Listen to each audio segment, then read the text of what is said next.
Você sabia que a Bíblia é o livro mais antigo do mundo?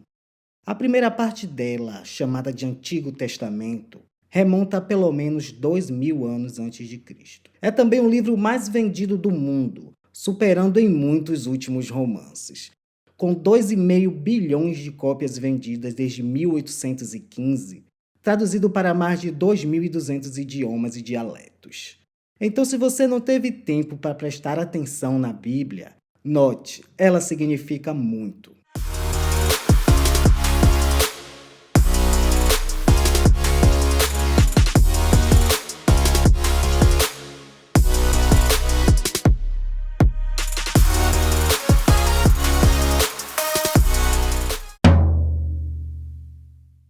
Na verdade, a Bíblia não é apenas um livro. É um compêndio de 66 livros, escritos séculos após séculos, por 36 homens diferentes, vivendo em culturas e sociedades diferentes. É amplamente dividido em duas partes: o Antigo Testamento, escrito antes do tempo de Jesus Cristo, e o Novo Testamento, até a última metade do primeiro século depois de Cristo. O Antigo Testamento pertencia ao povo de Israel. Deus escolheu esse povo para ser especial e para que eles obedecessem seus mandamentos.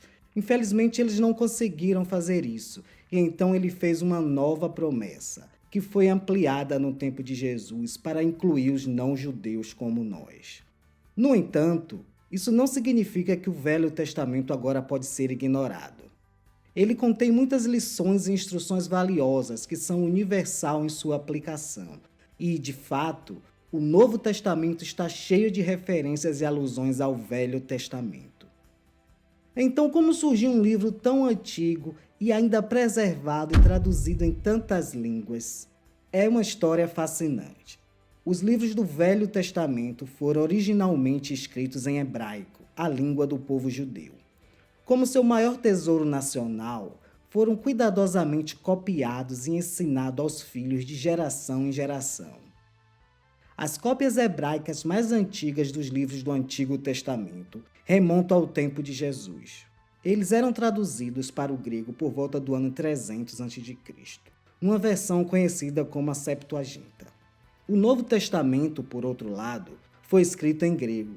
Existem milhares de cópias de manuscritos do Novo Testamento, alguns fragmentos que remontam ao segundo século depois de Cristo.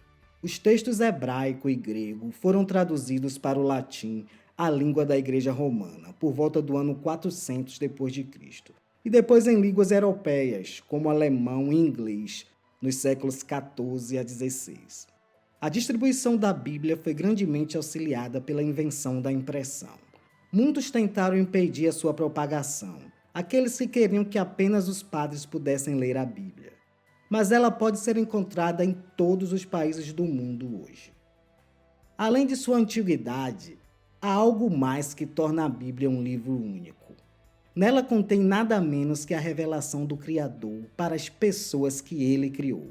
São as palavras do próprio Deus. Uma questão: você pode até acreditar que não há um Criador. Mas uma vez que você começa a ler a Bíblia, você logo verá que ela não poderia ser escrita pela inteligência humana. E também, se Deus escrevesse um livro, você veria que a Bíblia seria o livro de que ele escreveria. A Bíblia começa explicando, em uma narrativa simples e condensada, de como o globo estava em um estado de caos. Em uma série de rápidos atos criativos, Deus canalizou a energia bruta de sua presença em formas de vida brilhantemente projetadas e autorreplicantes que encheram a Terra. No pináculo da pirâmide da vida era a humanidade.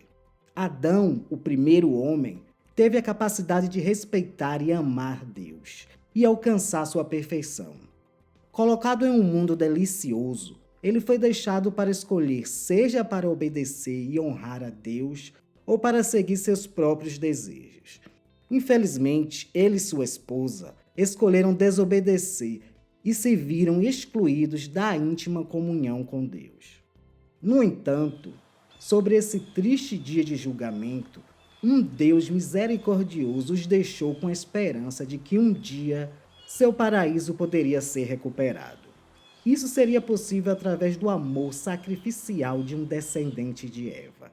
Depois desse início pouco promissor, as raças da humanidade se espalharam pela Terra depois de um grande dilúvio.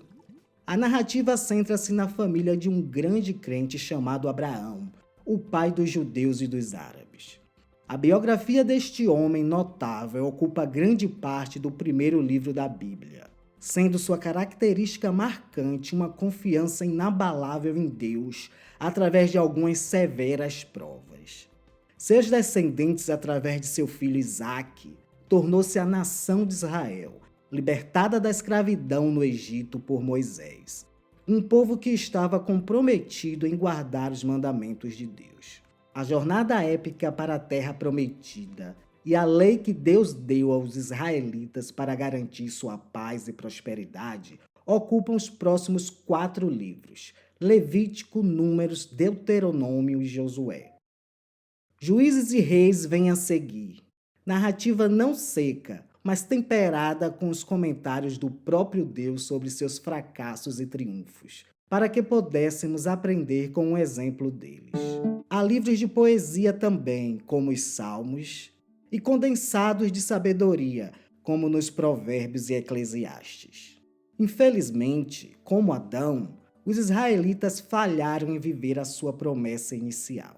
Apesar dos constantes lembretes dos profetas, grandes mestres como Isaías, Daniel e Ezequiel, que os trouxeram as palavras de Deus, eles acabaram sendo levados de suas terras.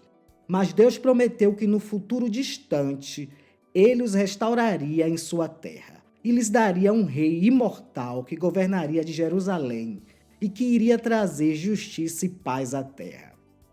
Essa esperança, a vinda do reino de Deus na terra, agora transborda para o Novo Testamento. O Novo Testamento é a história da vinda de Jesus, cujo nome significa Salvador. Aqui finalmente era o descendente prometido de Eva que iria reverter a maldição que veio sobre a humanidade por causa do pecado. Os evangelhos dão 4 relatos complementares da vida de Jesus. Ele foi concebido pelo poder do Espírito Santo de Deus sem pai humano e nascido da mais humilde das circunstâncias. Aquele que estava destinado a dominar o mundo começou sua carreira como carpinteiro em uma remota aldeia israelita. Aos 30 anos partiu da sua família para dizer às pessoas o caminho para o reino de Deus. Ele descartou como irrelevante o acumulado de tradições dos sacerdotes judeus e insistiu em uma fé simples, mas profunda, de amor a Deus e amor ao homem. Ele viveu em sua própria vida os ideais que ele ensinou, desgastando-se em atos de compaixão e cura. Mas ao expor a hipocrisia e egoísmo dos líderes religiosos judeus, seu ódio por este pregador não oficial cresceu. Finalmente ele se viu traído, entregue a pretexto de um julgamento e entregue às autoridades romanas por uma cruel e vergonhosa execução por crucificação. As primeiras impressões podem ser enganosas. O que parecia um fim humilhante e desprezado, e de fato ninguém entendeu à época, acabou por ser um começo. Surpreendentemente, e é aqui que a Bíblia realmente começa para agarrar você, a queda do Filho de Deus e sua rejeição pelas pessoas que ele veio salvar foi já delineado de antemão no Antigo Testamento pelos profetas. Era conhecido antes por Deus. Agora vem as boas notícias. Um homem sem nenhum pecado não tinha razão para ser mantido na sepultura.